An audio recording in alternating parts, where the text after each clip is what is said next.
안녕하세요. 청소년 권리 강사 국형진입니다. 청소년의 진로에 대한 권리에 대한 얘기를 해볼까 합니다. 많은 청소년들이 관심 있는 분야죠. 나의 진로. 네. 과거에 이제 너의 꿈이 뭐야? 라고 하면 이제 자연스럽게 기억나실 거예요. 초등학교 가면 그 뒤에다가 나는 미래에 뭐가 될 거야. 그리고 이렇게 자기 꿈을 쓰잖아요. 근데 거기 보면 꿈을 뭐라고 쓰냐면 대부분 직업을 써요. 근데 직업이 꿈인가?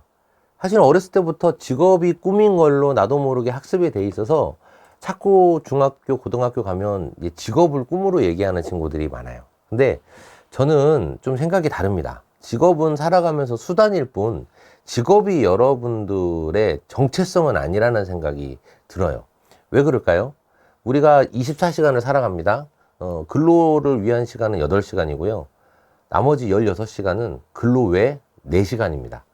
16시간을 사는 것들도 되게 중요하거든요. 근데 8시간을 사는 거에 대해서는 공부도 많이 하고 투자도 많이 하고 하지만 나머지 16시간에 대한 고민은 우리가 그렇게 많이 하지 않는 것 같아요. 삶을 보면 내가 서비스 타임으로 누군가에게 시간을 제공하고 그 시간에 대한 대가를 받고 이렇다면 그런 일들은 내가 좋아하는 일을 할 수도 있지만 좋아하지 않는 일이라도 내가 직업을 유지하기 위해서 하는 경우들이 되게 많아요. 실제로 좋아하는 일이라고 그 일을 시작을 했지만 그 일이 계속 좋아지는 게 아니라 좋아하는 일을 싫어하게 만들 수도 있어요. 왜? 좋아한다는 얘기는 스스로 한다는 얘기지만 싫어한다는 얘기는 억지로 한다는 얘기거든요. 선택은 스스로 했겠지만 일하다 보면 선택이 아니라 누군가의 강요에 의해서 일이 진행되는 경우도 많거든요. 진로라는 건 그래서 참 다양한 직업을 여러 번 바꿀 수도 있고 그리고 그 직업을 통해서 내가 사회적으로 유지한 시간 동안 내가 또 뭔가 행복하기 위해서 나머지 시간을 활용하는 것도 저는 전체 삶을 이끌어가는 길의 하나다. 그래서 꼭 직업이 진로는 아니다 라는 생각을 좀 합니다. 이 부분을 좀 쉽게 더 설명을 좀 해보겠습니다. 청소년 진로에 대한 문제, 가장 큰 문제는 너무 이른 결정을 요구하는 세상, 그리고 결정하지 못하는 청소년이죠. 중학교 들어가면 고등학교 들어가면서 벌써 특성화거나 아니면 다른 뭔가 이렇게 특별한 걸 배우는 학교를 결정하는 친구들도 있고요. 고등학교 들어가면서 이제 20살이 되지 않았음에도 불구하고 뭔가 중요한 대학 전공을 정해야 되는 이런 일들이 우리 청소년들에게 좀 많이 어려운 일로 다가오고 있는 것 같습니다. 그래서 어떻게 청소년들이 방향성을 인식하느냐, 또 두 번째 어떻게 이 수준을 수용할 수 있느냐, 이 두 가지 이야기를 통해서 청소년 진로에 대한 이야기를 좀 해보려고 합니다. 실제로 고등학교를 졸업하고 대학에 간 대학생들에게 물어봤어요. 진로를 정했나요? 그랬더니 대학생들, 특히 4년제 다니고 있는 대학생들도 진로를 결정했다라고 말하는 사람이 반절이 채 되지 않았습니다. 선생님, 우리 아빠가 대학교 가면 이런 거 다 생각할 수 있다고 얘기했는데요. 그러죠. 근데 대학교 가도 스스로 결정하지 못하는 사람이 반이 넘고 있다는 거. 실제로 이렇게 대학생의 반절이 진로를 결정을 못했다는 얘기는 결국 고등학교 졸업하는 시점에서는 더 많은 청소년들이 자기 진로에 대해서 결정을 못하고 대학을 선택하고 있다라고 하는 이야기 방증인 거죠. 여러분, 근데 대학 진로 결정하는 대학 학과 정하는 게 그냥 남들 가니까 쉽게 내가 배워보고 싶었어 이렇게 쉽게 선택할 수 있는 일이냐? 사실은 우리나라하고 이제 유럽이나 이제 미국에 있는 친구들, 다른 나라 친구들을 보면 대학 진학률이 그렇게 높지 않습니다. 우리나라 대학 진학률은 80%에 육박하잖아요. 일본 대학 진학률은요 5에서 60% 사이. 다른 나라들은 50% 안 되는 나라도 되게 많습니다. 왜 그럴까요?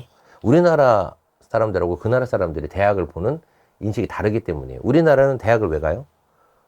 대학을 왜 가세요?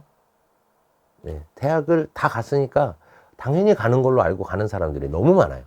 자기가 대학을 가서 이걸 배워서 어떻게 써먹을지 확신 없으면서 이렇게 대학을 들어가는 사람 너무 많아요. 그런데 다른 나라는 왜 진학률이 자꾸 떨어질까? 왜냐하면 기본적으로 사회적으로 대학을 나오지 않은 사람이나 나온 사람이나 그렇게 경제적으로 사회적으로 보상받는 부분이 격차가 크지 않다는 거예요. 오히려 대학을 나오지 않고 기술직으로 일하는 사람들이 이제 다른 나라에서는 더 대우받는 경우가 많아요. 근데 우리나라 같은 경우는 대학을 졸업해서 뭔가 책상에 앉아서 일하는 것, 화이트 칼라 이런 일을 하는 것들을 자랑스러워 여기고 현장에서 일하는 걸 지금도 좀 터부시하는 문화가 있잖아요. 그런데 지금 곰곰이 생각해 보면 그렇게 모두 원하는 그 직장들을 들어갈 만큼 일자리가 충분하냐? 대학을 나온 사람이 그 일자리를 다 갈 수 있느냐? 과거 7, 80년대에는 그게 가능했어요. 왜? 이 대기업이 계속 팽창하는 시기가 있었어요. 경제 성장이 막 일어나니까 막 자고 일어나면 회사가 생기는 거예요. 회사가 생기면 누가 필요해요? 일하는 사람이 필요하잖아요. 그러니까 이 고급 고학력 인력은 항상 부족했었어요. 경제가 막 성장하던 시기. 그런데 우리나라가 지금 일본의 잃어버린 30년을 따라가고 있거든요. 저성장 시기에 들어가고 있어요. 일본이 그랬던 것처럼 우리나라도 일자리가 줄어들고 일자리의 수준이 이제 평준화되어 가고 있어요. 물론 선생님 저 대기업 간 삼촌 이모들 있는데요. 선생님 월급 많이 받는 사람들 있어요. 근데 여러분 왜 반대쪽은 안 봐요? 잘된 사람 소수가 있지만 대부분 사람들은 평범한 소시민으로 삽니다. 그렇다면 내가 저렇게 잘 될 거라고 생각하고 대학을 공부하고 투자를 할 때는 그거에 대해서 어느 정도 가능성이 있어야 되는데 요즘은 그게 좀 쉽지 않다는 거죠. 실제로 그러다 보니 대학 진학률도 수도권을 중심으로 떨어지고 있는 게 사실입니다. 이 결정하지 못하는 거, 사실은 여러분이 완벽한 결정을 하고 싶어서 결정을 더 못 하거든요. 완벽한 결정, 최선의 결정을 하고 싶어 해요. 하지만 그게 어디 쉬운 문제인가요? 내가 한 선택이 5년 후, 10년 후에 어떻게 변할지는 아무도 몰라요. 지금 하는 선택이 완벽하다라고 하는 걸 말할 수가 없어요. 그러니까 요즘 의대에 치중하는 경우들이 많잖아요. 그러니까 실제로 그 초등학생들부터 의대반을 보내는 말도 안 되는 그런 일들이 벌어지고 있습니다. 그래서 완벽한 결정을 하려다 보니 결정을 잘 못한다. 두 번째, 실패할까봐 결정을 못한다. 이런 친구들이 또 많고요. 세 번째, 반복되는 실패 경험들을 했어요. 왜냐하면 공부를 꾸준히 잘해온 친구가 있으면 좋겠지만 학습적으로 뭐 이렇게 자존감을 높일 만한 그런 경험들을 반복적으로 하지 않은 친구들이 반복되는 실패 경험들을 통해서 또 실패할까봐 걱정하는, 이게 선택할 수 있는 길을 놓고 내가 할 수 있는 일이 앞에 있는데 불확실하고 그래서 불안한 길을 자꾸 우리가 모순된 선택을 좀 하는 거예요. 이런 불안이 반복하다 보니까 가면 갈수록 중학교 때의 자신감, 고등학교 때의 자신감, 대학교 때의 자신감이 점점점 떨어지는 거죠. 그래서 우리는 뭔가 결정하는 게 점점 어려워집니다. 하지만 그 옛날부터 전해져 온 얘기가 있죠. 공부 잘하는 방법. 네. 비법이 있잖아요. 공부 잘하는 비법. 네. 국영수 주요 과목을 교과서를 중심으로 예습과 반복을. 네. 그래요. 저희가 왕도가 없어요. 공부에는 왕도가 없고, 어쨌든 그렇게 성실하게 하는 그 성실성, 인내력, 농업적 근면성이 필요한 거예요. 그걸 기반으로 효과적으로 공부하는 아이들이 공부를 잘하는 거잖아요. 롤 게임 하시죠? 예, 레벨 올리는 거 게임 열심히 하는 수밖에 없습니다. 선생님 현질하면 되는데요? 그쵸? 공부도 현질할 수 있어요. 막 좋은 학원, 좋은 과외 막 현질하잖아요. 근데 여러분, 학원하고 과외 오래 했던 친구들 최후의 결론이 뭔지 아세요? 스스로 공부하는 방법을 터득을 못 해요. 대학은 학원이 다 없단 말이에요. 심지어 대학생들도 학원으로 몰려가잖아요. 왜? 스스로 공부가 안 되니까. 그러다 보니까 계속 부모님들이 갖고 있는 사교육비 부담은, 중고등학교까지도 사교육비가 들어가는 줄 알았더니 대학생들도 그렇게 사교육비가 많이 들어간대요. 등록금도 그렇게 많이 들어가는데. 결국 나 혼자 공부를 못 하는 거예요. 현질해가지고 캐릭터 올려봐야 현질을 한 사람은 끝까지 현질을 해야 될 수밖에 없고, 현질을 하다가 지쳐가지고 게임을 그만둬요. 하지만 게임 잘하는 아이들 보면 현질 안 하고도 꾸준히 게임하면서 캐릭터를 살리고 레벨을 높이고 경험치를 쌓아가지고 게임을 잘하는 걸 볼 수 있죠. 게임하는 것도 진로도 저는 마찬가지라는 생각을 합니다. 갑자기 현질해가지고 팍 떡상하는 것보다 이렇게 일관된 그런 일관된 성장을 좀 이렇게 유지하는 것들, 이런 것들이 좋다는 거죠. 실제로 요즘 청소년들의 희망 직업들을 보면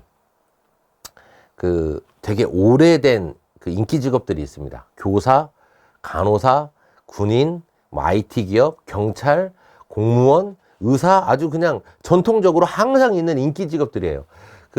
실제로 이제 초등학생들 인기 직업에서 운동선수하고 크리에이터가 있다가 쓱 사라지죠. 중학생쯤 되면 알아요. 운동으로 성공하는 게 공부에서 성공하는 것보다 훨씬 어렵다는 걸. 그러다 보면서 그냥 운동선수나 이 크리에이터 이런 사람들이 쓱 빠지기 시작하죠. 운동선수가 중학생 때까지는 인기가 있거든요. 근데 고등학생들의 인기 순위에서는 10위권 밖으로 사라집니다. 왜? 현실성이 없다는 걸 알거든요. 그러면서 현실적인 직업, 교사, 간호사, 군무원, 군인, 소프트웨어, 경찰, 수사관, 공무원, 의사 이런 게 막 나오는 거예요. 그죠? 현실적으로 먹고 살아야 되니까. 그런데 문제는 뭐냐? 이렇게 인기가 있다라고 하는 직업들도 결국 공무원, 교사, 이런 사람들, 군인, 이렇게 특히 MZ 세대들이 분포해 있는 초급 간부들, 초급 교사들, 초급 공무원들의 그 면직률이 상당히 높아지고 있습니다. 그리고 직업 만족도가 높지 않다라고 이야기를 해요. 실제로 새로운 사람들이 들어가서 기존 조직에 있던 그런 사람들도 적응하기 참 어려워하는 참 혼란의 시기에 있습니다. 뭐 어떤 직업을 가지면 행복하다고 했는데, 아니 그 힘든 직업을 공부해서 가져놓고 왜 그만둘까? 사실은 이게 이런 위기감들을 보면 뭐 공무원 퇴직자도 계속 늘어나고 있고, 군생활 초급 간부들이 장기 지원하지 않는 것들, 그리고 국내외 빅테크에서 구조조정하는 것들, 또 신규 간호사들 이직률 얼마나 높은지 아십니까? 특히 서울 지역에 있는 대학병원 간호사들의 이직률이 5년 이내 이직률이 70%가 넘는다고 해요. 실제 이런 것들을 보면서 공부 잘해서 엄마 아빠가 가지라고 하는 좋은 직업들이 가졌다고 해서 마냥 행복한 건 아닌갑다라는 하는 거를 사회적 현상을 통해서 볼 수가 있잖아요. 그러면 그 공부를 잘해가지고 내가 저 직업을 얻기 위해서 투자한 그 친구들의 그 대학생활, 사교육비 이런 것들을 매몰 비용으로 다 그냥 사라져 버리는 거예요. 물론 본인의 돈은 아니겠죠. 그 누구 돈이에요? 엄마 아빠 돈이잖아요. 그래서 제가 몇 가지 제가 오래 현장에서 일하면서 얻은 답을 몇 가지 얘기해 드릴까 해요. 첫 번째는 높은 이상을 가지고 그 꿈을 이루기 위해서 긴 시간과 젊은 시간에 기회비용을 다 많이 투자하는 것도 물론 가능성이 높은 친구들은 해야 된다고 볼 수 있지만, 대부분의 일반 소시민의 삶을 살아갈 우리들은 내가 할 수 있는 일을 통해서 성취감을 느끼는 일을 먼저 시작하는 것도 좋다. 배움보다 사회에서 이런 것들을 배우는 것도 나쁘지 않다. 첫 번째 조언을 드리고요. 두 번째는 직장 생활 외에 나에게 주어진 16시간 동안 내가 행복해지는 방법이 뭘까? 이런 것들을 위해서 행복한 진로를 설계해 볼 수 있겠다라는 생각도 들고요. 세 번째, 남들이 인정하는 직업보다 내가 성취감을 느끼는 직업을 선택하는 게 좋다. 할 수 있는 일, 그리고 24시간 중에 16시간, 그리고 남의 인정보다는 나의 인정. 이런 것들을 통해서 직업을 구하는 게 훨씬 좋겠다. 이러면 현실적인 직업을 충분히 가져갈 수 있다고 생각을 합니다. 제가 아는 선배님 한 분이 이런 얘기를 했어요. 직업을 갖는 이유가 뭐예요? 행복해지려고 하는 거잖아요. 그럼 직장 가서 행복해지려고 내가 막 좋아하는 일, 내가 잘하는 일 이런 걸 직장에 맞췄는데, 제가 존경하는 선배 한 분은 이런 얘기를 하더라고요. 행복은 집 가까운 직장 다니면서 출퇴근 많이 안 하고, 그리고 퇴근하고 나면 동료들이랑 차 한잔 마실 수 있는 여유, 그리고 집에 가면 가족들 다 만나서 같이 식사하고 같이 과일 깎아 먹으면서 하루 있었던 일 얘기하면서 아무 일 없이 그냥 행복하게 잠드는 것, 이 평범한 삶을 되게 비범한 행복한 삶이라고 얘기를 하더라고요. 근데 생각해 보니까 내가 살고 있는 이 지역에서 행복하지 못한 사람이 서울로 가고 도시로 가고 이렇게 하면 과연 행복해질 거냐? 제가 서울에서 직장 생활하다 그런 경험 되게 많이 했어요. 서울에서 직장 생활하는 사람들 모이면 이런 얘기 되게 많이 하거든요. 이민 가는 얘기. 헬조선을 떠나야 된다고. 제가 직장 생활을 서울에서 했던 게 벌써 20년 훨씬 더 된 얘기인데, 그때도 그랬는데 지금은 더 한다고 하더라고요. 과연 여러분의 행복은 어디 있습니까? 여러분이 행복하게 하는 삶을 이끌어줄 진로는 어떤 것입니까? 여러분이 비범한 삶을 쫓아서 도시로 외국으로 쫓아다니면서 불안한 삶을 사느니, 가장 행복한 삶은 단계별 성장을 경험할 수 있는 내 근처에서 찾는 것들이 가장 비범하고 행복한 삶이다라고 말씀을 드려요. 여러분들이 그렇게 행복한 삶을 찾아갈 수 있는 진로를 설계해 주셨으면 좋겠고, 여러분들이 그런 행복한 삶을 찾기 위해서 우리에게는 어떤 도움이 필요한지 이런 것들에 대한 고민도 한번 해보셨으면 좋겠습니다. 물론 정말 세계적인 인재, 우리나라를 이끌어갈 인재는 공부하셔야 됩니다. 모두 이렇게 살 수는 없습니다. 하지만 모두 다 엄청난 사람이 될 수 없다면 지금 당장 여기서 행복을 찾는 것도 현명한 방법이다. 기억해 주시면 좋겠습니다. 감사합니다.